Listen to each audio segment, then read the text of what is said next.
Diet இருந்தால் உங்கள் உடல்நிலை இம்ப்ரூவ் ஆகணும்னு தெரியும். ஆனாலும் டயட் இருக்க முடியாமல் பயங்கரமாக உணவு கிரேவிங் கண்டதை திடீர்னு எடுத்து சாப்பிட்றது, அதனால் டயட்டை முறியடிக்கிறது, இதனால் அவதிப்பட்டு இருக்கீங்களா?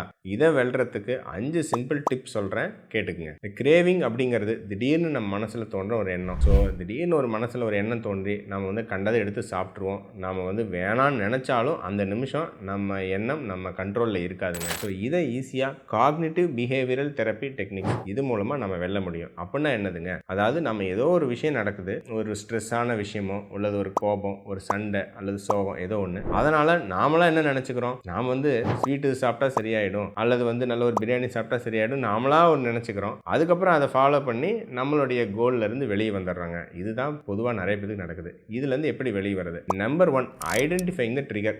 எதனால அந்த ஸ்ட்ரெஸ் வருதுங்கிறத ஃபர்ஸ்ட் நோட் பண்ண ஆரம்பிங்க. நோட் பண்ணுங்கப்பா. அன்னைக்கு கோவம் வந்துச்சு சாப்பிட்டேன், சண்டை போட்டது சாப்பிட்டேன், அல்லது மேனேஜர் திட்டினாங்க சாப்பிட்டேன். ஸோ அது மாதிரி உங்கள் ஸ்ட்ரெஸ்ஸை என்னங்கிறத நோட் பண்ணுங்கள். ரெண்டாவது, அந்த ஆட்டோமேட்டிக் தாட் என்ன அப்படிங்கிறத ஐடென்டிஃபை பண்ணணும். கோவம் வருது, ஓகே, அதுக்கு நாம் என்ன நினச்சோம்? நாம் ஐஸ்கிரீம் சாப்பிட்டா சரியாக போயிடும், பிரியாணி சாப்பிட்டா சரியாக போயிடும், சாக்லேட் சாப்பிட்டா சரியாக போயிடும் நாம் நினைக்கிறோம். இந்த எண்ணத்துக்கும் இந்த ஆக்சுவலிஸ்ட்டுக்கும் சம்மந்தம் இருக்கா யோசிங்க. மூணாவது, உண்மையாக இதுக்கு லிங்க் இருக்கா? லாஜிக்கலாக அந்த ஒரு நிமிஷம் யோசிச்சு பாருங்க. ஸோ சண்டை போட்டால் நம்மளோட சமாதானம் பேசினா சரியாகும், ஐஸ்கிரீம் சாப்பிட்டா எப்படிங்க அது சரியாகும் அந்த ரியல் பிரச்சனை? இதை யோசிக்க ஆரம்பிங்க. நாலாவது, ஒரு சின்ன கேப் கொடுங்க.